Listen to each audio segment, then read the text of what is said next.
सर्वमंगलमांगल्यं सर्वकल्याणकारकं प्रधानं सर्वं जैनं धैर्यं संशयं जैनं धैर्यं संशयं मंगलमय मंगलकरं दिव्यरागविज्ञान नमो ताय जाते बरे हरिमंगल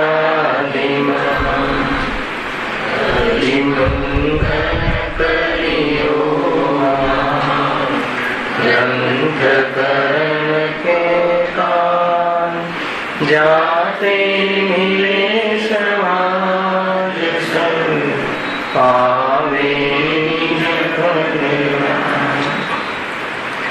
जे निज भाव सदा सुखं निज नो करो प्रकाश जे बहु विधि भव दुख गणी करे छे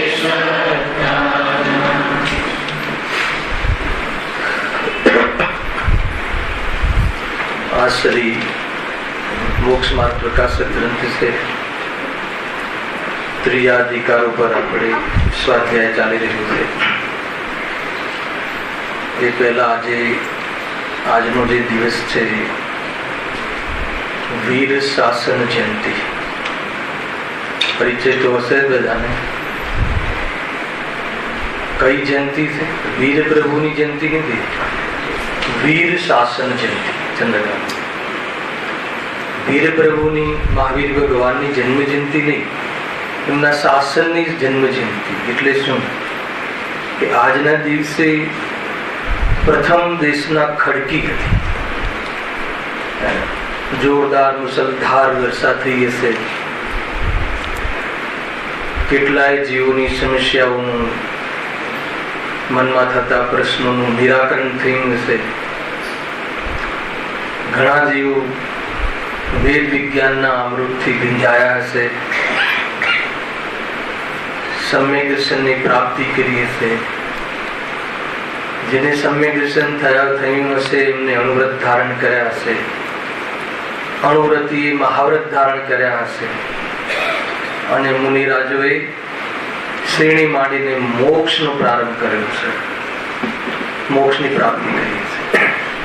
કુલ મળીને ભગવાનની વાણીનો આજનો એ દિવસ કેવલ જ્ઞાન પછી 66 દિવસ પછી, અર્થાત ભગવાન 66 દિવસ મૌન રહ્યા, એના પછી ભગવાનની વાણી કરી। સમજજો, એક પ્રકારથી તેનું ક્લાઇમેક્સ વિચાર કરીએ સમીરભાઈ તો અજીબ લાગે। અહીંયા હું ગાદી પર પ્રવચન કરવા બેસું અને મંગલાચરણમાં 2 મિનિટ વધારે લાગે હે ને, અન્ય કારણથી શ્વાસ ચડતો હોય કારણથી, સમજજો બરાબર। તો જીવને કેટલાય વિચારો આવે, શું હશે શું હશે શું હશે। તો કેવલ જ્ઞાનની પ્રાપ્તિ થાય પ્રભુને, એના પછી 66 દિવસ મૌન રહે, 12 સભાઓ ખચોખચ ભરી હોય અને બધા જ આવી ગયા હોય, કોઈ ઘરે ગયા હશે કે નહીં, 66 દિવસની વાત છે। ઘણી વાર વિચાર કરું શું થયું હશે, શું પોઝિશન હશે। 1 દિવસ 2 દિવસ 3 દિવસ, ચોથા દિવસે તો એમ થાય કે જેની દુકાન ખોલી પ્રભુ ક્યારે બોલશે। થયું હશે કે કર્મભૂમિ હતી હે ને, કર્મભૂમિમાં તીર્થંકરો પાકે છે, પામે છે। મહાન કાર્ય કર્મભૂમિમાં થાય છે, ભોગભૂમિમાં નહીં। લોકોને કામકાજ તો હોય ને, કોઈ ભાઈને બેસાડીને આવ્યો હોય, કોઈ નોકર માધ્યમથી દુકાન છોડીને આવ્યો હોય। એકવાર મને આ વિચાર આવેલો કે કેવી રીતે શું થયું હશે, શું થતું હશે। જે પણ થયું હશે થતું હશે એ બાજુ વિચાર ન કરતા એક વાતની સિદ્ધાંતની સિદ્ધિ થાય છે કે 66 દિવસ પછી એ વાણીના ખરવાનો ક્રમ હતો, ભવિતવ્ય હતો. ભવિતવ્યનું પકડ ચાલે છે ને આપણે. ઉપાદાનની ઓરથી જોઈએ તો એ સમયની યોગ્યતા, નહીં તો ઇન્દ્રને 66 દિવસ પહેલા વિચાર કેમ ના આવે? એને 66 દિવસ પછી વિચાર આવો કે શું થયું હશે, કેમ નથી કરતું, કેમ પ્રભુને વાણી કરતી નથી, જે પણ, તો એને પહેલા કેમ ન થયું? એટલે ક્રમબદ્ધ ભર્યા એ સમયે વાણી કરવાનો ક્રમ એમ હતું. ગજબનું મતલબ કે સ્વરૂપ છે કે જે જીવ તીર્થંકર થઈને મોક્ષ જવાના હોય એવા જીવોને મુનિ દશામાં એક પણ શબ્દ બોલતા નથી. સમજવા જેવી છે આ બધી વાતો, જાણકારીની વાતો છે, સમજવું જોઈએ. જે પણ કોઈ જીવ તીર્થંકર થઈને મોક્ષ જવાનું, જરૂરી નથી કે જીવ તીર્થંકર થઈને જ મોક્ષ જાય, એમાંથી આ પણ નીકળે. એક સામાન્ય કેવી, એક તીર્થંકર કેવી. ગજબની વાત તો એ છે કે તીર્થંકર પરમાત્મા ભગવાન મહાવીર નિર્વાણને પ્રાપ્ત થયા હશે એ પહેલા કેટલાય મુનિરાજ ત્યાં સામાન્ય કેવડી થઈને સિદ્ધતાને પામી ગયા છે. વિચાર કરી. એટલે ગુરુદેવના શ્રી મુખેથી વાત નીકળે ને તીર્થંકર પ્રકૃતિ નો બંધ પણ અને એ ભાવ પણ બંધનું કારણ છે. આત્માની શોભા નથી, એ તો આપણા માટે ઉપકારી છે એ દશા એમની. કેમ કે વાણી તીર્થંકર પરમાત્માને મુખ્ય રૂપથી ખરે છે.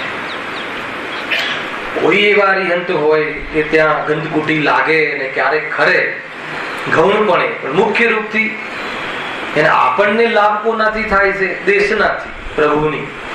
પ્રભુની દેશના કહો, દિવ્ય ધ્વનિ કહો, હે ને, એ આપણા નિમિત્ત બને છે આપણા કલ્યાણમાં.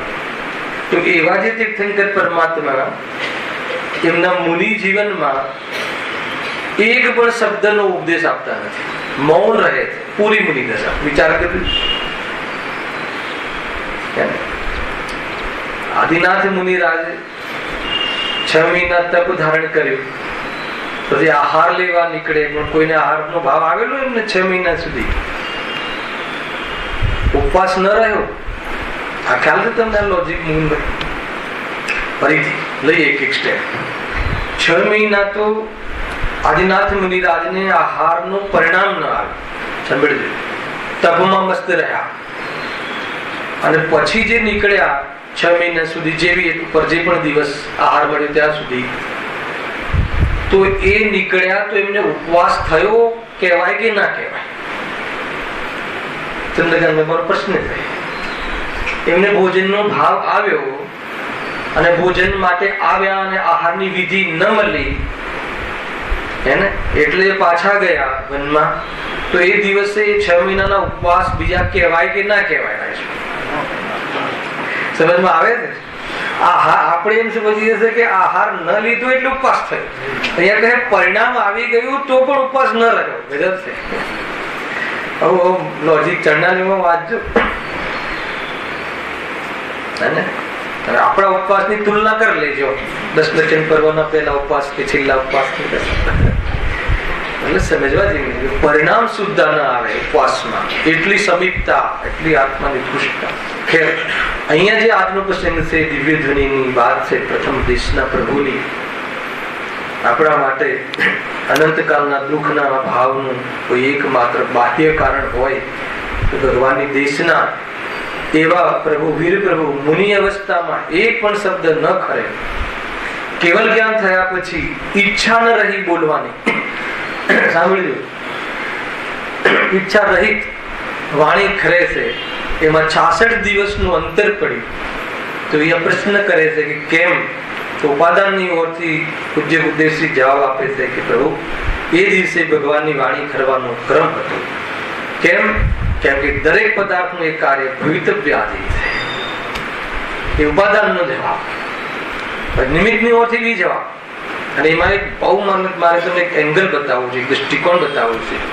દર વખતે વીર શાસન જયંતિના દિવસે જ્યાં બી મારું પ્રવચન હોય ત્યાં હું આ દૃષ્ટિકોણ હંમેશા બતાવું છું. મને બહુ પ્રિય છે એ કન્સેપ્ટ કે ઇન્દ્રને ખ્યાલ આવે છે કે પૂરા સમોષણમાં એવો કોઈ ગણધર જેવો પાત્ર જીવ નથી, એટલે ભગવાનની વાણી નો યોગ નથી, નિયોગ નથી. નિમિત્ત પ્રધાન કથન છે. સાંભળ્યું? નિમિત્ત પ્રધાન કથન છે. ગુરુદેવની સભામાં એને સમજાવવાની જરૂર નથી. મારે એ બતાવવું છે કે એ પૂરા સમૂહમાં એવું કોઈ પાત્રજી નહીં હોય. સમર્થ મુનિરાજો ભરત ક્ષેત્રના પોતાના હજાર મુનિના સંગ લઈને સમૂહમાં પહોંચે. ભગવાનથી પહેલા મોક્ષ જવા વાળા જીવો ત્યાં પહોંચે અને ભગવાનની વાણી ઝીલી શકે અને અંતર્મુહૂર્તમાં દ્વાદશાંગનું અંતર્મુહૂર્તમાં દ્વાદશાંગ ફરી જાય એવી જ્ઞાનની પાત્રતા વાળો જીવ ત્યાં કોઈ નહીં. કઈ પાત્રતા? ભગવાનની જે વાણી ખરે અંતર્મુહૂર્ત કાળ, પૂરું મુહૂર્ત નહીં. મુહૂર્ત 48 મિનિટ, 24 મિનિટની એક ઘડી, 48 ની બે ઘડી, બે ઘડીનું એક મુહૂર્ત, 48 મિનિટ, એટલું બધું બી નહીં. અંતર્મુહૂર્ત યથાયોગ્ય, એમાં જે ભાગ પડે ભેદ અસંખ્યાત ભેદ સંખ્યા, એમાંથી કોઈ એવા અંતર્મુહૂર્તમાં ભગવાનની વાણી ખરે અને દ્વાદશા પૂરું દ્રવ્ય સ્ત્રોતની પૂર્ણતા ને પ્રાપ્ત કરી લેવી જ્ઞાનની ક્ષમતા, જ્ઞાનની. યદ્યપી કોઈ મોક્ષ એનાથી થઈ જશે કે એનાથી કોઈ વિશેષ વિતરાગતા વધી જશે એમ નથી, પણ જ્ઞાનની એવી ક્ષમતા. તો એ પાત્રતા વાળો જીવ કોઈ ત્યાં નહીં હોય કે જે ગણધર બની શકે. ગણધર નું આ સ્વરૂપ છે. એટલે બે વસ્તુ બતાવી, જ્ઞાનની યોગ્યતા અલગ અને મોક્ષની યોગ્યતા અલગ. એટલે કદાચિત કોઈને એટલું વિશેષ જ્ઞાન ન હોય તો મોક્ષ અટકી જશે એમ નથી, પરંતુ એવા વક્તા હોય કે એમની વાણી ઝીલવા વાળા કોઈ ન હોય તો એ વાણીનો નિયોગ થતો નથી. હે ને? ભગવાનની વાણી આમ ઝીલવા વાળો તો કોઈ હોવું નહીં. ગણધર જ્ઞાનની એવી પાત્રતા, ક્ષયોક્ષમની પાત્રતા, અલ્પ જ્ઞાનની પાત્રતા. એક તો આ વાત. બીજું મારે બતાવવું છે કે એમાં નજર ગઈ ઇન્દ્રને તો કોના પર ગઈ? ગઈને કોના પર ગઈ? ખ્યાલ છે ને? એક બ્રાહ્મણ પર. ઇન્દ્ર બુદ્ધિ ગૌતમ. ખ્યાલ છે કોણ હતું એ વખતે? હે ને? વેદ હે, વેદાચાર્ય. એટલું નથી કેવું મારે. વેદાચાર્ય એટલે ગ્રહિત મિથ્યા દ્રષ્ટિ. ગજબ છે.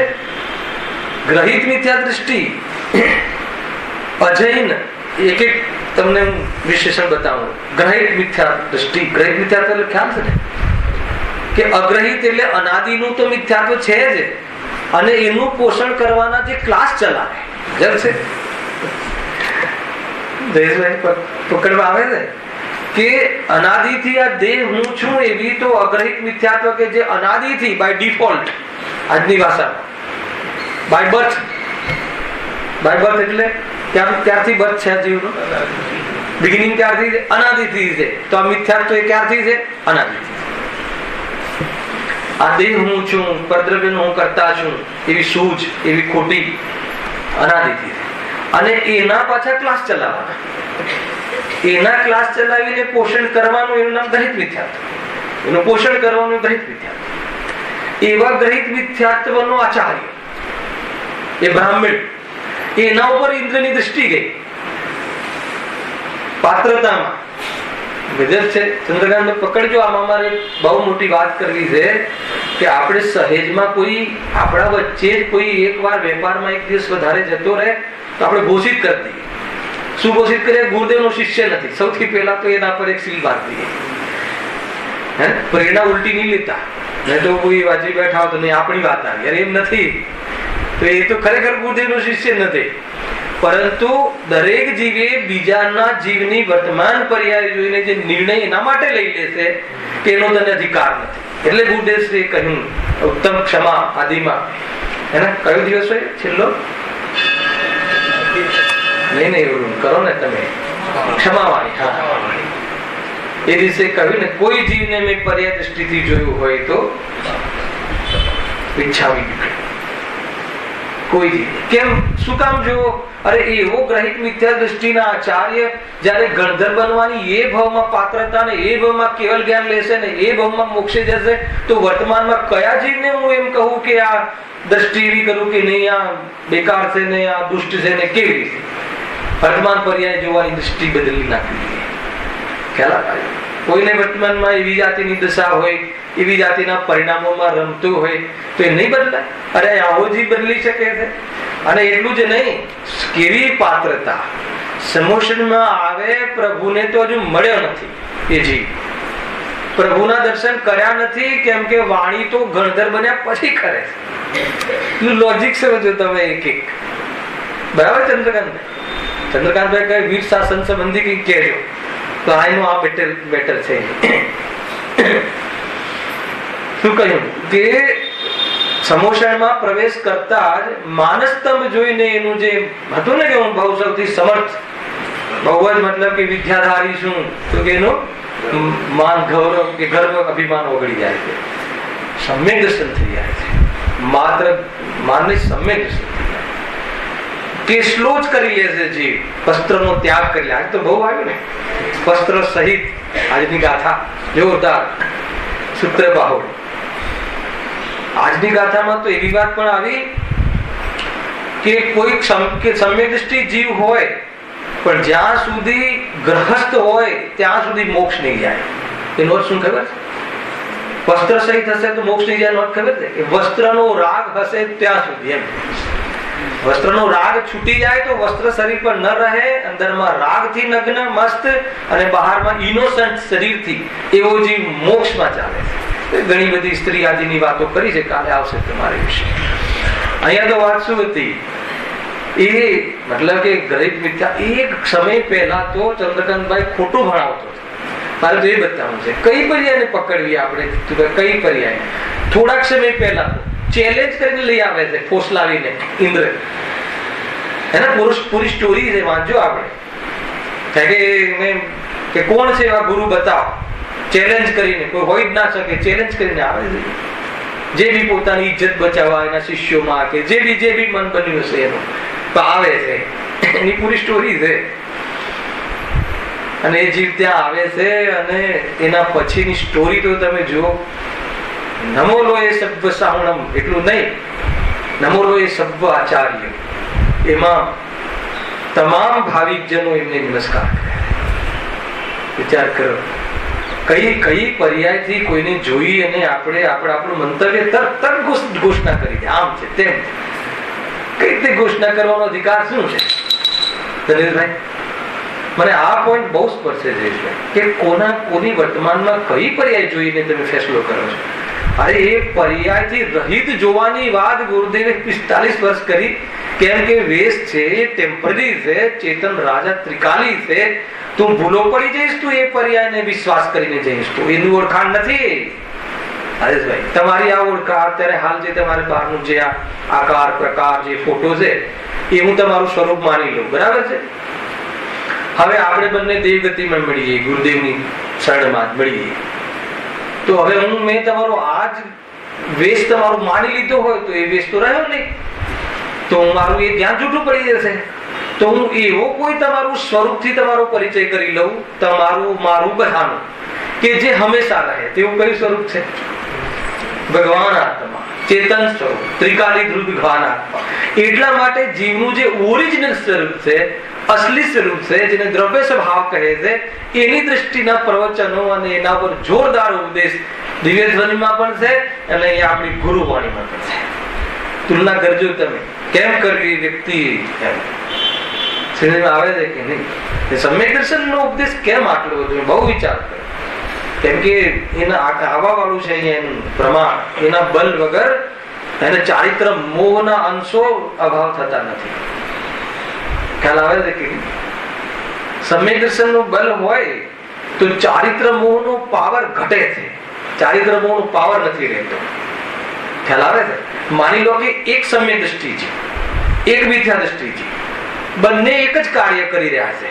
કોઈ એક ભોગ કરી રહ્યા છે, ખાવાના પરિણામ છે બંનેને, માની લો ભાવતા ભોજન બંને ક્રિયા કરી રહ્યા છે અને બંનેના પરિણામ બી એવા છે. બહુ સરસ બન્યું છે, મને આ ભાવે છે, એ પરિણામ લઈ લો, કોમન. પણ એક સમ્યક દ્રષ્ટિ છે, જેને સમ્યક દર્શન છે, એને ચારિત્ર મોહનો જે છે અંશ પાવર એ ઘણો ઓછો હોય છે. ખ્યાલ આવે કે નહીં? અને પેલાને અનંતાનુબંધી કશાયો છે, કેટલું અંતર પડી જાય. તમને આ કદાચ ખ્યાલ નહીં આવ્યો હોય આ વિશે બતાવું તમને. કેમ સમ્યક દર્શન? કેમ કે એમાં ભોજનમાં સુખ નથી એવી દ્રષ્ટિ છે, એટલે એને ખાવાના ભાવનો જે અનુભાગ છે એ ડાઉન છે. એટલો અનુભાગ નથી હોતો, બહુ અલ્પ બંધ પડતો હોય છે. એક જ ક્વોલિટીના ભાવ બની શકે કે મિથ્યા દ્રષ્ટિ કરતા તીવ્ર ભાવ અને અનુભાગ ઓછો પડે. શું મતલબ કે લોજિક છે, તમને હાલ પ્રમાણ કરીને બતાવો કેવી રીતે. કેમ કે સમ્યક દર્શન છે પહેલા, સૌથી પહેલા, અને એને લઈને જ આ ભાવ થાય, એટલા માટે સમ્યક દર્શન મુખ્ય છે. કેવી રીતે કે માની લો કે કોઈ વ્યક્તિના ઘરમાં મરણ પ્રસંગ આવ્યો, ઠીક છે સમીરભાઈ. હવે જેના ઘરમાં મરણ પ્રસંગ છે એ રડે છે, અને આપણે એના ઘરે જઈને આપણે બી શોકાતુર થઈને રડીએ છીએ, યદ્યપી એના કરતા વધારે રડીએ છીએ, તો પણ અંદરનું જે દુઃખનો જે અનુભાગ છે એનો આપણો એના કરતા ઘણો અલ્પ હોય છે. કેમ? કેમ કે આપણી ત્યાં દ્રષ્ટિ એ છે કે આ મારો વ્યક્તિ નથી, એનું નામ ત્યાં સમ્યક છે. તમે લોજિક ખ્યાલમાં પ્રક્રિયા સેમ, બાય બારનો અવસર સેમ, સમાન. અને કદાચિત પેલાની એ પ્રકારની શોકની કશાય પેલાની ડાઉન કોની કે જેનો વ્યક્તિ છે, અને આપણો વ્યક્તિ નથી છતાં આપણી એવી જાતિની ક્વોલિટી છે ભયની અર્થાત શોકની, તો વિશેષ શોક કરતા હોઈએ. પરંતુ જો આપણને એ વખતે અનુભાગ, દુઃખનો અનુભાગ કેમ ઓછો છે સમીરભાઈ? કેમ કે એક દ્રષ્ટિ બનેલી છે. કઈ દ્રષ્ટિ બનેલી છે કે જે વ્યક્તિનું અહીંયા વિયોગ થયો છે એ મારો કોઈ પિતા પુત્ર નથી, હતો નહીં. એ દ્રષ્ટિના કારણે રડતો હોવા છતાં અનુભાગ ઓછો અને પેલાનો અનુભાગ વધારે. એ જ રીતે સમ્યક દ્રષ્ટિજી આવે છે આખી પ્રોસેસ કે બહારમાં એટલું મોટું સમ્યક દર્શનનું મહિમા છે ભાઈ. અને એ જે ઇમિડિયેટ, અચ્છા ઓર એક લોજિક, હવે જયારે વાત નીકળી છે તો પૂરી વાત કરી. ઓર લોજિક કે એમાંથી નીકળી શકે છે જલ્દી. કોણ? આપણે. કેમ? કેમ કે આપણે એટેચમેન્ટ નથી, અને ઓલાને રડવાનું બંધ કરી દે તો પણ એમાંથી જલ્દી નોર્મલ થતું નથી. કેમ કે એને એટેચમેન્ટ છે. એવી રીતે જેને એટેચમેન્ટ નથી આત્મા સિવાય કોઈ પદાર્થો ઉપર, એ જીવને બહારમાં સંસ્કારવશ ઉલઝતો હોવા છતાં પણ નીકળવાનું બહુ સરળ છે. એટલે વારંવાર આ આત્માના બલ ઉપર તમામ ચારિત્ર મોહનો ભાવ કરી અને સ્વરૂપમાં સ્થિર થઈ જાય. એટલા માટે એ પ્રકારે સમજો, વિચાર કરો કે આ વાત, આ દિવ્ય ધ્વનિનો થોડો એક મર્મ, બધું દિવ્ય ધ્વનિની જ વાત ચાલે છે આપણે તો, પરંતુ ડાયરેક્ટ દ્રવ્યની યોગની વિશેષતાથી એટલો મહિમા છે ભાઈ. પોતાનો પરિચય કરો, વિચાર કરો કે એ વ્યક્તિ એને ભગવાનની વાણી ખરવામાં નિમિત્ત બનવાની પાત્રતા કે જે કઈ જગ્યાએથી આવે છે અને આપણે તો હમણાં કોઈ એવું કોઈ અહીંયા આવી જાય બહારમાંથી, અર્થાત તો આ ધારામાં ના હોય ને ગુરુદેવે બતાવેલી ધારાને એક્સેપ્ટ ના કરતો એવો જીવ આવી જાય તો આપણે શું જોઈએ? ખેલા આપણા ગુરુ શું કહે? આપણા ગુરુઓ તો શું કહે? ભૂલેલું ભગવાન છે. અને આપણે શું કહીએ? અંતર ખ્યાલો આવે ને વાત પછી સમજવી તો પૂરી સમજાવ હે ને. આ વાત બેસે છે કે નહીં અનિલભાઈ? એમનો વિરોધ કરે, સાચી ધારા ગુરુદેવે ચલાવી, એમના પર પથ્થર પડે તો ગુરુદેવે શું સ્ટેટમેન્ટ આપ્યું, શું ઘોષણા કરી? અરે તો ભૂલેલો ભગવાન છે, ઘડીકની ભૂલ છે, હમણાં પલટ છે અને ભગવાન થઈ જશે. ગજબ છે. એ સિવાય બીજી ત્રીજી વાત નહીં. અને આપણી વચ્ચે કોઈ એમ આવે કે એ ધારા વાળો વ્યક્તિ ના આવે તો આપણે એને કેવી દ્રષ્ટિથી જોઈએ? આગળી કરી કે નહીં જોઈએ? આમ છે, આમ છે, આમ છે. તો આજના દિવસે આ પણ વિચાર કરવા જેવો છે. પ્રભુ, અરે એ તો પર્યાય છે, એ તો બાહ્ય વેશ છે, એ તો ટેમ્પરરી પરિણામ છે, અને એનું સ્વરૂપ નથી, એનું અસલી રૂપ નથી, એનો અસલી રંગ નથી. એ જવા વાળો છે, હમણાં એક કરવટ લેશે અને જો એના ભેદ વિજ્ઞાનનો અવસર આવશે અને ચેતન સ્વરૂપને જોઈ લેશે તો આવી પર્યાયો એના ક્રમમાં નહીં રહે. એ રીતે એને રહેશે કે નહીં રહેશે એ જાણે અને સર્વજ્ઞ જાણે, પણ આપણે તો આવું સીધું જ વિચાર. કેમ? એનાથી આપણા પરિણામો કસાઈ નહીં થાય, અને આપણે આપણી કસાઈનો ભાવ કરીએ તો જ આપણને લાભ થાય છે. એ રીતે આપણે હવે ચાલતું પ્રકરણ પણ એ જ છે. કયું પ્રકરણ છે? જીવ કસાયથી ઘણો દુખી છે અને કસાયનો અભાવ થાય તો સુખી થાય. પેજ નંબર કયું છે? હા, 2 પેરેગ્રાફ ગઈકાલે ચાલ્યા હતા. સાર એનું લઈને આગળ વધીએ છીએ. એ 2 પેરેગ્રાફ પહેલા 1 પેરેગ્રાફ જે 13 પ્રકાર બતાવે. 4 ક્રોધમાન માયેલો અને 9 નો કસાય. આ 13 કસાય, એ કસાયથી જીવ ઘણો દુખી થાય છે એનું વર્ણન આપણે આગળના વ્યાખ્યાનોમાં પૂરું થયું. હવે એક પેરેગ્રાફ વાંચું છું કે જે હવે ઉત્થાનિકા રૂપમાં છે. અને હવે જે 1.5 પાનાનો જે પૂરો વિષય છે, ટોપિક છે, એની ઉત્થાનિકા લખેલી છે, એ હું વાંચું છું. હવે કસાય ભાવોથી જે દુઃખ થાય છે તે તો સાચું છે, કારણ કે પ્રત્યક્ષ પોતે જ દુઃખી થઈ રહ્યો છે. આગળ શું સિદ્ધિ કરી તીતુભાઈ? કે જીવ કસાયથી ઘણો સંતાપવાન થાય છે. પછી શું વિષય ચાલુ થાય છે કે હવે કસાય ભાવથી જે દુઃખ થાય, મળ્યું ભાઈ સમીર? Page number 57. હવે કસાય ભાવોથી જે દુઃખ થાય છે તે તો સાચું જ છે. કેમ સાચું છે? શું રીઝન આપ્યું, શું પ્રમાણ આપ્યું? ક્રોધમાન માયાથી જીવ દુઃખી છે એ તો સપ્તવ્યસનોના ભાવથી બધી કસાય, એનાથી જીવ પરેશાન છે એ તો અથવા દુઃખી છે એ તો કેમ? સાચું જ છે. એ જ સાચું કારણ છે દુઃખનું. કેમ? આગળ લખ્યું કેમ કે પ્રત્યક્ષ પોતે જ દુઃખી થઈ રહ્યો છે. આમાં કોઈને પૂછવાનું જરૂર નથી. માન લો કે તમે ઉદાહરણ આપો આનું બી, કે માન લો કે તમે કોઈના વિશે કોઈ પ્લાનિંગ કરે, માયા ચાલે, હે ને? મતલબ એવી જાતિનું ષડયંત્ર રચે કે ના રચે? બરાબર પ્લાનિંગ કરે કે ફસાય બોલો, અને ફસાય પછી શું કામ ફસાય? એક ફસાય તો મને મજા આવે, ભૂલે, હું ખુશ થાઉં, હું સુખી થાઉં. કોઈને તકલીફ થાય અને મને ખુશ થવું, એ કસાયનું સ્વરૂપ છે. કસાય આવું જ વિચાર, કસાયમાં જ્ઞાન આવું વિચાર, ખોટું વિચાર. બરાબર, કઈ વાત. હવે મારે બતાવવું છે કે એનાથી જીવ સ્વયં પ્રત્યક્ષ દુઃખી છે એ કસાયથી, એને ખ્યાલમાં આવે. કેવી રીતે? હવે તમે પ્લાનિંગ કર્યો હોય રાજેશભાઈ, તો નિરંતર આમ ભયમાં રહો ને. કોઈને ખ્યાલ આવી જશે, પોલીસને ખબર પડી જશે, અને આપણે આ વસ્તુ છુપાવીએ છીએ, આ નથી બતાવતા, આમ કરીએ છીએ, આ માયાચારી કરીએ, તો નિરંતર શું અંદરમાં? તો એનાથી ખ્યાલ આવે છે ને કે નિરંતર આકુરતા રહે છે. ક્રોધમાં તો પ્રત્યક્ષ છે. ક્રોધમાં તો એ જીવિત, ભલે એ વખતે કાંઈ નામ કહે, પણ પછી તો ક્યારેક ક્રોધથી બહુ પરેશાન થઈ ગયો. કોઈ બી કસાય, સપ્તવ્યસન, માન લો કોઈને જુગાર રમવાની આદત હોય, એ બી એક કસાય થઈ.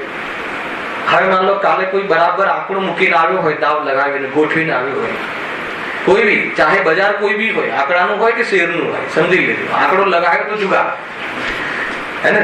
એવો ગોઠવ્યો હોય ધંધો, બરાબર, રિલાયન્સ નો ગોઠવ્યો તો હવે એ પ્રવચનમાં આવે તો કેટલું નિરાકર રહેશે? અહીંયા એને સમજાવીએ તો ભગવાન આત્મા છે, ભગવાન આત્મા છે, કેટલું નિરાકર રહે? સમજ આવે? એ વાત સાંભળવા છતાં એનું મન ત્યાં લાગતું નથી, તો એ જીવ કેટલો આકુલિત રહે છે. આ એનું ઉદાહરણ છે. એ આપણને પ્રત્યક્ષમાં જ ખ્યાલ છે કે આપણે અપરાધ કરીએ છીએ અને અપરાધમાં બહુ જ આકુલતા થાય છે. એમાં કોઈને બાજુમાં, પડોશીમાં કે શાસ્ત્રમાં જઈને જોવાની જરૂર નથી, ખબર જ છે આપણે. એમ અહીંયા કે પ્રત્યક્ષ લખ્યું ને, જીવને અનુભવ છે આ, બરાબર છે? એમ જો પ્રત્યક્ષ પોતે દુઃખી થઈ રહ્યો છે. હવે જે આખો ટોપિક લેવાનો છે ને, એ વાત અહીંયા કહે છે. પરંતુ એ દુઃખ મટવા માટે અહીંયા સુધી તો કે બરાબર છે, તને કસાય થાય છે, કસાયથી દુઃખ થાય છે, અને મને પ્રત્યક્ષમાં ખ્યાલમાં આવે છે પ્રભુ હું કસાયથી બહુ દુઃખી છું, એ બી આપણને ખબર પડી ગઈ. દરેકને ખબર છે, માની લો. અરે અજય હોય એ બી કહે આટલો ક્રોધ શું કામ કરે છે, ખોટો દુઃખી થાય, આટલું છળકપટ શું કામ કરે છે, ખોટા કર્મ બાંધે છે. એવી ભાષા લોકમાં પણ ચાલે. એનો અર્થ એમ કે કસાયથી જીવ પરેશાન થઈ રહ્યો છે, એ વગર દેશના સાંભળે પણ જીવને ખબર છે. બરાબર છે? હવે આગળ, પરંતુ એ દુઃખ મટવા માટે જે ઉપાય કરે છે તે બધા જૂઠા છે. બસ આ વિષય એમને લેવો. તે કેવી રીતે તે અહીં કહીએ છીએ. એટલે ઉત્થાનિકા થઈ. હવે એના માટે જે તું બધા ઉપાય કરે છે, દુઃખી થઈ રહ્યો છે, એમાં પ્રોબ્લેમ નથી અમને, ચલો ખબર છે, પણ એ દુઃખ મટાડવા માટે તું જે ઉપાય કરે છે એ બધા જૂઠા છે. કેમ જૂઠા છે? આમાંથી જ કાઢો, આ લીટીમાંથી કેમ જૂઠા છે? તમે કાલ કહેતા હતા રાજેશભાઈ, તમે આ વાંચવાની સ્ટાઇલ બતાવો. હવે તમે વિચાર કરો કેમ જૂઠા છે બધા આ ઉપાય? કેમ? બહુ સરસ નીકળે તરત ભાવ. 2-3 વખત પ્રશ્ન કરીશ તો તમને જવાબ મળી જશે. કેમ જૂઠા છે? કેમ કે દુઃખ દૂર ન થયું, કેમ કે સુખી ન થયો, એટલા માટે જે ઉપાય કરીએ છીએ બધા કોઈ કસાય થઈ, હવે એની પૂર્તિ કરવા અર્થાત તો એ કસાયના અનુસાર આપણે કાર્ય ચાલુ કરીએ છીએ કે ભાઈ એ પ્રમાણે એને પોષણ કરીએ અથવા એ પ્રમાણે પૂરી થઈ જાય આપણી ઈચ્છા. કસાય થઈ ઈચ્છા, કસાયની ઈચ્છા એક જ વાત છે. કોઈ ઈચ્છા થઈ, કોઈ ચીજને મેળવવાની ઈચ્છા થઈ, હવે આપણે એ ઈચ્છા પૂરી કરવા માટે પ્રયાસ કરીએ છીએ અને એ ઈચ્છા પૂરી થતી નથી, હે ને? અને આપણે જ હંમેશા દુઃખી થઈએ છીએ કે પછી એક પાછું બીજું એમાં કોઈ અલગ છે ટોપિક. ત્યારે ઈચ્છા પૂરી થઈ જાય છે ત્યારે બી સિદ્ધિ કરશે કે પહેલા તો ઈચ્છા પૂરી થઈ જાય ને ઈચ્છા જ ના કહેવાય.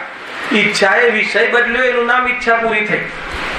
ખ્યાલ આવ્યો કે નહીં? તો એ સંબંધી ઈચ્છા ન રહી તો કઈ એવું નથી કે આત્માના આશ્રય તે ઈચ્છા નષ્ટ કરી દે.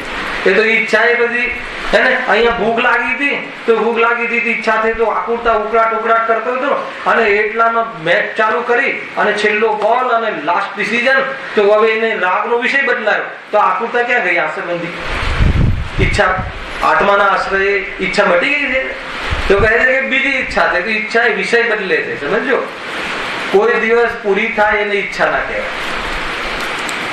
ઈચ્છા તો નાશ થઈ શકે છે અને એનો નાશ પદાર્થોને મેળવીને કે આપણે જે ઉપાયો કરીએ છીએ એ ઉપાયોથી ઈચ્છા પૂરી નથી થતી, પરંતુ ઈચ્છા રહિત સ્વભાવને જોઈએ અને સ્વભાવનો વિશ્વાસ આવે પરિપૂર્ણ અને શાશ્વત, અલ્પતા ન ભાસે પોતાના સ્વભાવની, તો ઈચ્છા ભાવ થાય. બેસે છે આ કન્સેપ્ટ કે નથી બેસે? હે અરે આ તો બહુ સિમ્પલ છે. અમારા આજે ને અમારો દીકરો સંકેત એવું એક ઉદાહરણ આપતો હતો, નાનો હતો ત્યારે. કયું ઉદાહરણ આપતું ખબર છે? કે માનો લો કે ગ્લાસ છે, શાસ્ત્રમાં છે, એક પાઠશાળામાં ભણી આવ્યો હશે, છોકરાઓ પાઠશાળામાં પહેલાથી જતા, તો મારા પ્રવચનમાં મેં એને પૂછ્યું તો એને એક ઉદાહરણ આપ્યું કે ગ્લાસ છે, એ છલોછલ ભરેલો છે, હવે એમાં કઈ જશે? હવે એને ભરવાની જરૂર છે? બસ આટલું જ વિઝન બતાવ્યું. જયારે તમારો આત્મા પરિપૂર્ણ લાગે, શાશ્વત લાગે અને યુક્તિથી ભગવાનની વાણીના માધ્યમથી ઉદાહરણથી યુક્તિથી એવો અહેસાસ થઈ જાય કે શરીર નષ્ટ થઈ જાય છે, બાળપણની આવડી નાની પર્યાય હતી, હવે યુવા થઈ ગયો તો આત્મા એ છે કે બીજો છે, તો બાળપણની પર્યાય ગઈ તો બી આત્મા એ, હવે યુવાનની પર્યાય ગઈ, હવે વૃદ્ધ થયો તો બદલાઈ ગયો આત્મા એ જ. હવે આ વૃદ્ધત્વનો અભાવ થઈ જશે સંયોગમાંથી, તો આત્મા એ ન્યાય આત્મા રહેશે ને કાયમી. તો એક પછીની સમયમાં પણ જો આત્મા છે એ રીતે પહેલાના સમયમાં પણ આત્મા છે. ખ્યાલ આવે કે હમણાં મેં 8મો અધિકાર લીધો જયેશભાઈ રાત્રિમાં 10 તારીખામાં જે અમારા પ્રવચન હતા મલાડમાં, ત્યાં પ્રથમાની યોગથી કેવી રીતે મતલબ કે આત્માની અનુભૂતિ થાય એમાં આ ક્વેશ્ચન બતાવ્યું. બહુ સુંદર લોજિક છે, હું તમને અત્યારે બતાવું છું. બહુ સુંદર. 8મો અધિકાર જ્યારે આવે ત્યારે તો એમાં એમ બતાવ્યું કે પ્રથમાનુયોગમાં મહાપુરુષોની ઇતિહાસ છે. બરાબર છે? આપણા મહાપુરુષોનો, પુરાણ પુરુષોનો, સલાહા પુરુષોનો ઇતિહાસ છે. લોકમાં જે ઇતિહાસ ચાલે છે એ શરીરના આધારે ચાલે છે. લોક ઇતિહાસ કેવી રીતે? કેમ કે હવે ઔરંગઝેબ, એના પછી કોણ આવ્યો તો એનો દીકરો, એના પછી કોઈ આવ્યો તો કે પિતરાય દીકરો, તો ત્યાં આત્મા એ બદલાય પણ એ શરીર જે એને જે મળતું જાય એના નિમિત્તે એ વંશનો અર્થાત તો વંશથી ઇતિહાસ ચાલે છે ત્યાં. બરાબર છે? ત્યાં આત્મા એ બદલાઈ જાય છે, શરીર એ બદલાઈ જાય છે, પણ વંશ એ રહે. બરાબર? ભારતમાં કોનું રાજ ચાલે છે? ગાંધી ફેમિલી. હવે ગયું પણ એમનો વંશ ચાલતો હતો, નહેરુ ગાંધી, ઇન્દિરા ગાંધી, રાજીવ ગાંધી, રાહુલ ગાંધી. શરીર બદલાય, આત્મા બદલાય, પણ વંશ એનો એ રહે. તો લૌકિક ઇતિહાસ શાના આધાર પર ચાલે છે? વંશના આધાર પર. અને જે અલૌકિક ઇતિહાસ છે, આગળનો ઇતિહાસ છે, એ આત્માથી ચાલે છે. કેવી રીતે? કે જયારે આપણે તીર્થંકર પરમાત્મા ખોલો એનું પુરાણ, આદિનાથ ભગવાનનું પહેલું પુરાણ ખોલો, પહેલો પ્રસંગ, તો એમના 10 ભવ બતાવશે. પાછલા 10 ભવ તો શું બતાવે? શરીરની એ જ આત્મા અહીંયા ગયો, એ જ આત્મા અહીંયા ગયો, એ જ આત્મા અહીંયા ગયો, એ જ આત્મા અહીંયા ગયો. આત્માથી ઇતિહાસ ચાલે. એને પેલા આ ભાવ કર્યો. માની લો કે ભગવાન મહાવીરનો જીવ, આજે એની વાત થોડીક લઈએ. જયારે મારી જે અવસ્થામાં હતો ત્યારે છડે ચોક આદિનાથ ભગવાનની વાણીનો વિરોધ કર્યો કે ના કર્યો? અને કર્યો તો પછી એક કોડા કોડી સાગર, એક કોડા કોડી સાગર, એમાં અસંખ્યાત ભાવ, 60,000 તો એક ઇન્દ્રિય આંકડાના ભાવ. અને પછી માન લો કે મુનિ તિર્યંચ અવસ્થા, પછી ઓલી જે સિંહની અવસ્થામાં ફરીથી સમ્યક દર્શન જેવી ક્રમ ઘટવી. તો મારે એ બતાવવું છે કે કોડા કોડી સાગરમાં એ વખતે આપણે શું કે નહીં. અને એ જીવ તો મોક્ષમાં થઈને સિદ્ધ ભગવાન છે ને, આપણે કેટલા એ કોડા કોડી પ્લસ 2500 થઈ ગયા ને, પ્લસ 2500 જેવી ઉપર. સિદ્ધુભાઈ ગણિત કરજો. હજી આપણે ક્યાં છીએ? અહીંયા. એ બતાવવું એ છે કે આટલા ભાવોમાં આત્મા એનો રહ્યો, એનો રહ્યો, એનો રહ્યો, એનો રહ્યો, અને શરીર બદલાતા ગયા. તો બે વસ્તુનું ભેદ વિજ્ઞાન કરાવી પંડિત ટોડરમલ જે શું વિચક્ષણ બુદ્ધિ છે એનાથી એ અનુભવમાં આવે છે કે શરીર જુદું છે અને આત્મા અનાદિ અનંત છે. ગજબ છે. શું મતલબ કે કોન્સેપ્ટ કાઢ્યો. એમાંથી શું ખેંચવાનું છે અધ્યાત્મ? એનાથી એ ખ્યાલમાં આવે છે કે આત્મા તો અનાદિ અનંત છે અને શરીરો બદલાતા રહે છે. એનો અર્થ કે આ શરીર કેવું છે? વિઘ્ન છે. અને આત્માની દ્રષ્ટિ કરવા માટે આ બે કન્સેપ્ટ સૌથી મહાન છે. કે સૌથી પ્રોબ્લેમ તો શરીરથી એક જ છે. આ શરીર આખું ખું જયારે આપણે ભાવ વાંચીએ કે એ એવું સુંદર શરીર હતું, એ છૂટી ગયું, પછી અહીંયા ગયું, તો આખું ખું છૂટવાનું છે. તો હવે એની સેવા કેટલી કરવી એ નક્કી કરી લેજો. એને ખવડાવવા પીવડાવવાનું તો શરીરમાં આવે છે, પરંતુ શૃંગારમાં આના માટે કેટલો સમય કાઢીએ છીએ? સૌથી વધારે સમય આ જીવ શરીરના શૃંગારમાં, એના ટકવામાં, એજ ઇટ ઇઝ રહેવામાં, ઉંમર ન દેખાવામાં, ફર્સ્ટ ક્લાસ દેખાવામાં, સ્માર્ટ દેખાવામાં, સ્લીમ દેખાવામાં, જેવી જેવી જેવી લિસ્ટ. અને પછી અંતમાં શું ખ્યાલ આવે? કાલે મારા ઓફિસમાં ચર્ચા થતી હતી. મેં કહ્યું અમારા સ્ટાફને કે માણસ જે ત્યાં સ્ટાફ હતો મેં કહ્યું કે માની લે કે 80 વર્ષનું તારું લાસ્ટ વર્ષ છે. હવે બરડ પથારી પડ્યો છે, તારો દીકરો ચમચીથી પાણી બધું પીવડાવે છે અને નક્કી થાય થયું છે કે હવે ડોક્ટરે જવાબ આપી દીધું છે કે ભાઈ હવે ઘડી ખણાઈ રહી છે, તારા નોલેજમાં વાત આવી રહી છે. તો એ દિવસે તને એમ થશે કે આ 80 વર્ષે આજે મેં આ કર્યું, આ જેના માટે, શરીર માટે અને એને લઈને આ કુટુંબ માટે જે મેં કર્યું એ બધું, એની બધી કોઈ કિંમત નહીં, એ બધું વ્યર્થ. એ વખતે સમજાય તો એ વખતે વેદ જ્ઞાન કરી લે ને ઓલી દિશા ખોલે તો કામ થઈ જાય. પણ વેદ જ્ઞાન ન ખોલે તો આર્ત ધ્યાન બીજી ગતિમાં, ખોટી ગતિમાં ફર્યા. સમજવું શું કન્સેપ્ટ છે? આપણને ના લાગે 80 વર્ષ પછી એમ લાગે કે 80 વર્ષ સુધી મૂર્ખ બન્યો, મતલબ કે આટલો અંધારામાં રહ્યો કે અમારું હતું નહીં. અને કોઈ ભેદ વિજ્ઞાન થી કે શાસ્ત્રના માધ્યમથી નહીં, એક સામાન્ય ડોક્ટરે કહ્યું કે ભાઈ અહીંયા રહી જશે શરીર, હવે તમારે જવાનો દિવસ આવી ગયો છે, ટ્રાન્સફર જાઓ. તો એ જીવને અંદરમાં એવું થશે કે 80 વર્ષમાં અત્યાર સુધી એટલો મતલબ કે જ્ઞાનમાં રહ્યો, મૂર્ખતામાં રહ્યો, હવે તો કેવું થાય?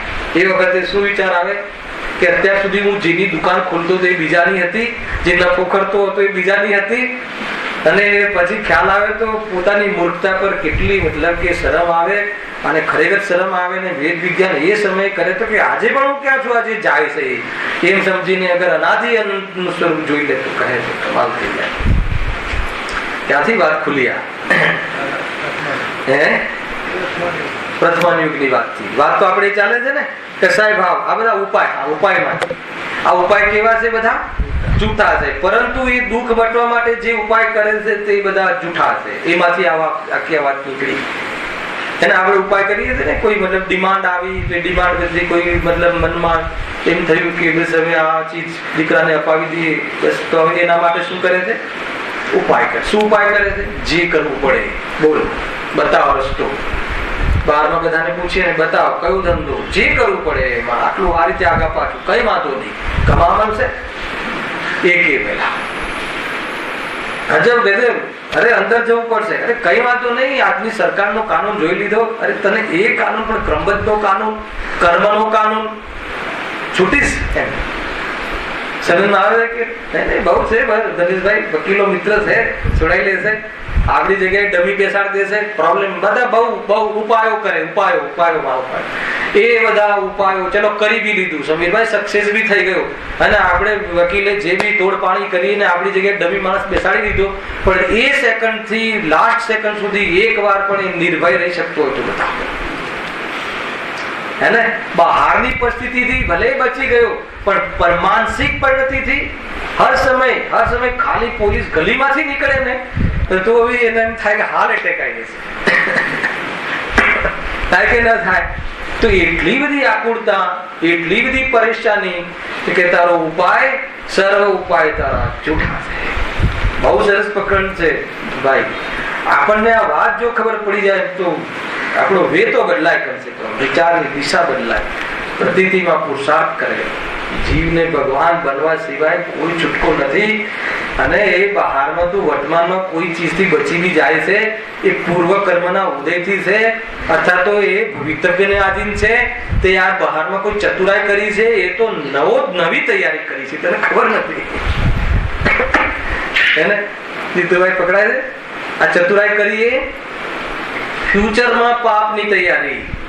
અને આ વર્તમાનમાં તે કદાચ કોઈ પ્રવચનમાં ગયો હશે ને આમાં હા ભરી કે હા પ્રભુ આ કસાય છોડવા જેવી છે, એનું થોડુંક પુણ્ય ખર્ચાઈ રહ્યું છે, તને ખબર નથી. ગજબ છે, હે નુકસાની નો છે 100%. અવસર જાય છે, ચાન્સ જતો રહે છે, ખબર નથી પડતી આપણને, એમ છે ને, ભૂલી જવાનું છે આપણે, એમ છે જો. પરંતુ એ દુઃખ મટવા માટે જે ઉપાય કરે છે તે બધા જૂઠા છે. હવે એ વાતની અમે અહીંયા સિદ્ધિ કરવા માટે 1.5 પાનું હવે તમને અલગ અલગ કન્સેપ્ટ બતાવીએ છીએ. આ વાતની સિદ્ધિ જોરદાર કરશે, ખ્યાલ આવ્યો? અને તમારે જોવું હોય તો મને કેમ સવારે વાંચતા જ ખ્યાલ આવ્યો કે આ જે ઉદાહરણ પ્રતિ છે ને, જો પેજ નંબર 58 કાઢો, હું તમને અનુસંધાન, મને કેમ આ કન્સેપ્ટ ખ્યાલ આવ્યો. આજે છે ને આત્માનુશાસનનો જે શ્લોક છે ગુણભદ્રાચાર્યનો, એની અંતિમ લીટી એ પેરેગ્રાફની, એટલે કસાયોના પ્રયોજનને સાધી દુઃખ દૂર કરી સુખી થવાની ઈચ્છા રાખે છે, પણ એ ઉપાય જૂઠા છે. અહીંયા જેની સિદ્ધિ કરે છે, બરાબર? અહીંયા શું કહે છે? હવે તું જે ઉપાય કરે છે જૂઠા છે, એ અમે તને કહીએ છીએ. પછી આટલા આ બધી મેટર આપશે, અલગ અલગ ઉદાહરણો આપશે, લોજિક આપશે, અને પછી કહેશે કે આ બધા ઉપાયો આજે જે છે એ હવે કયા ઉપાયો? આજે કશાયને તું પૂર્તિ કરવાના, તારી ઈચ્છાને પૂરી કરવાના તારી રીતે, હે ને? અને એમાં એ રીતે પૂરી કરીને સુખી થવાના જે તારા ઉપાયો છે બધા જૂઠા છે. પછી પાછું છેલ્લે શું એકદમ લાસ્ટમાં શું કહે છે ખબર છે? હે ને? એમ કહે છે કે જો તને અમે આ દુઃખના કારણો બતાવ્યા અને તારા ઉપાયો જૂઠા છે સિદ્ધ કર્યા, એ તને સમજમાં આવે છે, એ ભાષિત થાય છે. અગર જો એ ભાષિત થતું હોય તો હવે અમે તને સાચો ઉપાય બતાવીએ છીએ, સાંભળ. એ રીતે આખો એમનો વિઝન ટોન સવારે ખ્યાલ આવે શું પદ્ધતિ છે, અને પછી સાચો ઉપાય સિદ્ધનું સુખ આખો, અને પછી પાછા ફેર પૂછશે આ સાચો ઉપાય બતાવ્યો એ તને ભાષિત થાય છે? તો કહે હા. તો પછી શું કહે છે ખબર? છેલ્લી લીટી વાંચો અંતમાં, એકદમ લાસ્ટ. તો હવે વિલંબ નહીં કર,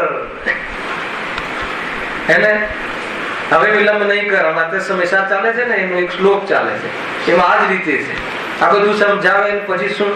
તું તારા દીકરાને તારું માન્યો, શરીરને તારું માન્યું, બોલ થયું એક વાર?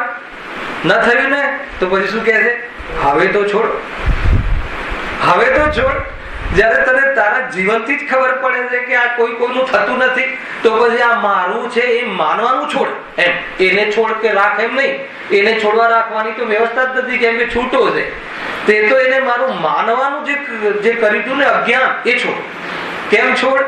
તારું થયું એમ પૂછે છે લોજિક. બે રીતે, એક તો પહેલા તો હે દુરાત્મન એમ કરીને, અને બરાબર સમજાવે છે, અને પછી કહે છે કે હે ભવ્ય, હે ભાઈ, એ શ્લોકમાં તને આ બધું અમે જે કહી રહ્યા છીએ એ થતું નથી. વાત બેસી, તારા ઘરે ઉતરી, તારા જ્ઞાનમાં ખરી ઉતરી, તારી શ્રદ્ધા બેઠી. હા, તો કે શું કર? હવે તો છોડ. બહુ સરળતાથી આચાર્ય એકદમ પ્રેમ ભાવથી હૃદય કરુણાથી તો છો એ આખી સ્ટાઇલનું અનુસંધાન મને આ ખ્યાલમાં આવ્યું એટલે આ થોડુંક તમને વિદ્વાનોનો જ્ઞાનીઓનો જે છે એનો ટોન હે ને એવી રીતે એકદમ કરુણા કરીને થાકેલો પાકેલો જીવ અને હું નોકર છું શેઠ છું એવું આમ ત્રસ્ત થઈને આવતો હોય અને અહીંયા ગુરુદેવ બેઠા હોય અને કહે કે હે ભગવાન આત્મા હે ને એ રીતે જો કેવી રીતે જોરદાર એ દ્રષ્ટિ આવી ને બધા ભગવાન છો અને બધા ભગવાન થાઓ એક જ વાત અને એ નારો આવ્યો કસાય છોડ ભગવાનથી જે પરમાત્મા પદ ભક્તિ જશે શાંતિનું પદ છે આ રીતે ગુરુએ કહેલા જે કથનો છે એનો સાર એનું સેવન ત્વરાથી કરો વિલંબ નહીં કરો હે ને એવું છે ને અનિલભાઈ સેકન્ડોમાં એમ થયું ને કાલે સેકન્ડમાં જતા રહે અનિલભાઈ એવું નહીં બોલો અમારી ગાદી ખાલી થઈ જશે એવું છે ભાઈ કાંઈ કોઈ ભરોસો નહીં એને વિચાર તો આવે ને આપણા જેવું જીવ શું વિચારે જટ વિલંબ નહીં જટ ઇન ધ સેન્સ જટ એટલે કોઈ પર્યાયને ખેંચીને લાવે એમ નહીં ગંભીરતા લાવ જટનો અર્થ એમ નથી કે તું હવે ખેંચી તાણીને પર્યાય લાવ ગંભીરતા લાવ સિરિયસ થા થોડો આટલા ઇન્ડિકેશન મળે છે આટલા મતલબ એલાર્મ મળે છે હે ને આટલા બોનસ મળે છે કોઈને કહે કે ઓપરેશન થઈ ગયા પછી હવે તમને આ બોનસ એને બોનસ ને આપણે એને તો આપણે બોનસ કઈ નાખીએ બરાબર ઉપદેશ આપીને આપણે તો વાત છે જો મારું બોનસ આવશે ત્યારે વિચારીશ એટલે હું પણ ખાડામાં પડીશ ઓપરેશન થશે અને પછી ભેદ જ્ઞાનનો વિચાર કરીશ અને પછી મતલબ કે 2 દિવસમાં 1 કલાકનો સંવેદનશીલ કરીને જતો રહીશ એ બધા સપના નહીં જો આડાવડા એમ આ કેમ કહું છું કે આ બધા કન્સેપ્ટ આ બધી પ્રેરણાઓ આની અંદર છે જો હા હવે એની અંદર જે 13 પ્રકારની કશાયોના જે પ્રયોજન છે જે ઈચ્છાઓ રાખે છે એની ચર્ચા આપણે ગઈકાલે કરી હતી એના પછી 1-2 ખાલી ઉદાહરણ લઈને આગળ વધીએ છીએ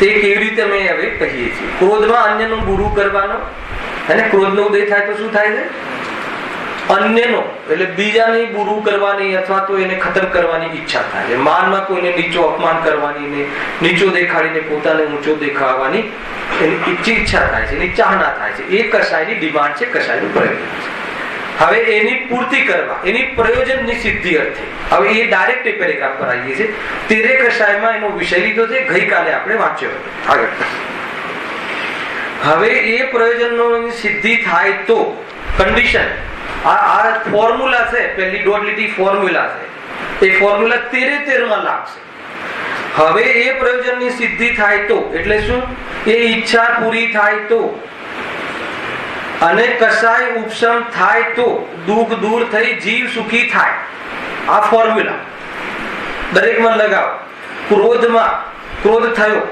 ક્રોધનો ઉદય થયો અને એમાં શું થયું ક્રોધમાં ઈચ્છા થઈ કે આનું બુરું થાય અને એનું બુરું થાય તો એનું બુરું થઈ જાય તો કસાય ઉપશમ થાય અને કસાય ઉપશમ થઈ જાય તો હું સુખી થઈ જાય માનમાં લગાવો માનમાં બી કેવી રીતે માનમાં પહેલા માન કરવું પડે ખબર ખ્યાલ આવ્યો અથવા માન થવું થાય માન કરીને માનમાં શું થાય બીજાનું અપમાન કરવાની ઈચ્છા થાય અને બીજાનું અપમાન થાય તો અને એ વખતે મારી કશાય ઉપશમ થાય તો હું સુખી થઈ જાઉં એવું દરેકમાં લાગશે એમાં દરેકમાં તમે લગાયા કરો 13 માં લાગશે જો ત્રીજું લો માયા છળ પ્રપંચ વડે કાર્ય સિદ્ધ કરવાનો એમાં માયામાં છળ ને પ્રપંચ કરીને કાર્ય સિદ્ધિ કરવાની ઈચ્છા થાય અને એ કાર્યની સિદ્ધિ થાય અને કશાય ઉપશમ થાય તો હું સુખી થઈ જાઉં મારું દુઃખ દૂર થઈ જાય લોભમાં ઈષ્ટ વસ્તુને મેળવવાની ઈચ્છા થઈ અને એ પ્રયોજનની સિદ્ધિ થઈ એની વ્યાખ્યા કરું છું હવે એ પ્રયોજનની સિદ્ધિ થાય મને ઈચ્છા થઈ કે આ ચીજ મને મળી જાય અને એ ચીજ મને મળી જાય ઈચ્છા પૂરી થાય અને પૂરી થાય ને પછી શું થાય કસાય ઉપશમ થાય તો હું સુખી થઈ જાઉં પણ આ સંભવ છે તમને કેમ લાગે કે ટોટલ શ્રીલંકાનું સોનું 1 રૂપિયે તોલા થઈને મારી પાસે આજે આવી જાય પછી કાલે 1 લાખ થઈ જાય થાય કે ના થાય પેલા જેટલા બી રિલાયન્સના શેર છે ને પેલા બધા ઓછા ભાવે જોબિંગ કરીને ભાષા બરાબર છે શેર બજારની થોડું એને જોબિંગ કરીને આ બાજુ લેવડાવું ને આ બાજુ દેવડાવું ને એકદમ 10 રૂપિયાના ભાવ બધા લઈ લઉં અને પછી બીજા દિવસે પછી શું કાઢું બરાબર ભાવ કાઢું અને પછી સુખી થઈ જાઉં. બધાને દેવાળું કઢાઈને પછી હું સુખી થઈ. જીવને કાંઈ ખ્યાલ નથી આવતો. અરે પણ આગળ કહે છે કે આ તારી સુખી થવાની એને કલ્પિત ઉપાય છે, આ તારો આ પ્રોપર ઉપાય નથી. અને એ પહેલા આગળ તો એવો સુંદર જવાબ આપશે કે આ બધું થવું તારે આધીન નથી. એને તું જાય કમાવા અને ખોટ કરીને આવે, જાય બચાવવા અને મરણ થઈ જાય, જાય મારવા અને સ્વયં મરીને આવે. ખ્યાલ નથી આવતા બધું થાય છે કે નહીં? એ તો એટલું ખ્યાલ, એ તો બી આંખ નથી ઉગડતી કે ભવિતવ્યને આધીન છે, કર્મને લઈએ તો ઉદયને આધીન છે, પરદ્રવ્યના ઉપાદાનને ઓળખી લઈએ તો એ પદાર્થનું એ સમયમાં એની હોનહાર હોય, એવી યોગ્યતા હોય, થવા યોગ્ય હોય તો થાય. તારી ઈચ્છાથી કે તારી જબરજસ્તીથી કે તારી કોઈ ક્રિયાકલાપથી કે તારી ચતુરાઈથી પરદ્રવ્ય એ પ્રમાણે પરિણામે એ વસ્તુનું સ્વરૂપમાં સ્વીકાર નથી. એવું અનાદિ અનંત સહજ સ્વરૂપ છે. હવે તું ચેતી જા. સમજ આવે કે નહીં? આ બધું વ્યર્થ છે, તારું ચિંતન ખોટું છે. એમ પકડમાં આવે છે કે નહીં? ગંભીરતા છે કે ખબર નથી પડતી કે સભા શાંત છે? તો શું કર્યું? પાછળ હા કરી ફેસ પરથી ખ્યાલ આવે છે કે વાત ઘડે ઉતરે છે, ચહેરા પરથી ખ્યાલ આવે, જીવને આ વાત સમજમાં આવે. આપણે જે કરીએ છીએ આપણને વિઝન તો મળે કે આ વ્યર્થ છે, આ થતું નથી. અને વિઝન મળે તો વિચારમાં આવે, તો અમલમાં આવે, તો પ્રતીતિમાં આવે, પ્રતીતિમાં આવે તો વાત જ શું રહી? હે ને? આજના દિવસની પ્રથમ દેશના ભગવાનની ને સીધી સોસર વટ બેન્સીના શબ્દમાં ખ્યાલ અને ગુરુદેવના શબ્દમાં છો જ ભગવાન, થવામાં છું જ એમ નક્કી કર, એનું નામ જ થઈ ગયું. કેટલું શોર્ટકટ, કેટલું શોર્ટકટ, કેટલું સંક્ષિપ્ત. આત્માની અનુભૂતિનો ઉપાય કેટલું સંક્ષિપ્ત. સુખી થવામાં કેટલું મતલબ કે સરળતા. આટલી બધી વાર કેમ લાગે છે? આટલી ચીજ માટે. એ વિચારવા જેવું છે. વિચારવા જેવું છે કે આટલો બધો સમય, આટલો કાલ નહીં થાય છે, હજુ કરી લેશું, છેલ્લે છેલ્લે થઈ જશે. છેલ્લે કયું છેલ્લે? બતાવો, છેલ્લે કયું છેલ્લે? બહુ વિચાર કરજો ભાઈ. જો આ ફોર્મ્યુલા લગાવો હજુ 3-4 માં. હાસ્યમાં વિકસિત થવાના કારણો બન્યા રાખવાનો, એવી ઈચ્છા થાય કે બરાબર એને આ પ્રફુલ્લિત થવાની, આ બધું એન્વાયરમેન્ટ બરાબર બની રહે એવી ઈચ્છા, એને એવી સિદ્ધિ થાય અને કશાય ઉપશમ થાય તો હું સુખી થઈ જાઉં. રતિમાં ઈષ્ટ વસ્તુનો સંયોગ બને, રતિનો ઉદય થાય તો ઈષ્ટ વસ્તુનો સંયોગ કાયમી બન્યો રહે એવી ઈચ્છા થાય ને એવા પ્રયોજનની સિદ્ધિ થાય, એવી ઈચ્છાની પૂર્તિ થાય, અથવા એવી ઈચ્છા આપણી સફળ થઈ જાય અને મારી કશાય સમી જાય તો શું થઈ જાય? સુખી થઈ જાવ. તો અહીંયા કહે છે કે આ તારી જે કલ્પના છે સુખી થવાની, જે કલ્પિત ઉપાયો છે એ બધા જૂઠા છે. આગળ સિદ્ધ કરશે. કેમ? જો આગળ વાંચો. કઈ લીટી નોંધ કરે મેં? હવે એ પ્રયોજનોની સિદ્ધિ થાય, અર્થાત એ 13 કશાયના વિષયોની કોઈને કોઈ કશાય હોય છે એની ઈચ્છાની પૂર્તિ થાય અને કશાય ઉપશમ થાય તો દુઃખ દૂર થઈ અને હું જીવની જગ્યાએ હું મૂકો, હું સુખી થઈ જાઉં. પછી શું કહ્યું? હા હા બરાબર છે. એમ લખ્યું છે મારા, એમ લખ્યું છે, લખ્યું છે. શું લખ્યું છે? પરંતુ. પરંતુ એટલે બહુ એલર્ટ રહો, કઈ કહેવા માંગે છે. પંડિતજીનું પરંતુ બહુ જોરદાર હોય. પરંતુ એ પ્રયોજનની સિદ્ધિ એ પ્રયોજનોની સિદ્ધિ તેના ઉપર પ્રમાણે કરેલા ઉપાયોને આધીન નથી. તારે આધીન નથી, તારી ઈચ્છાને આધીન નથી.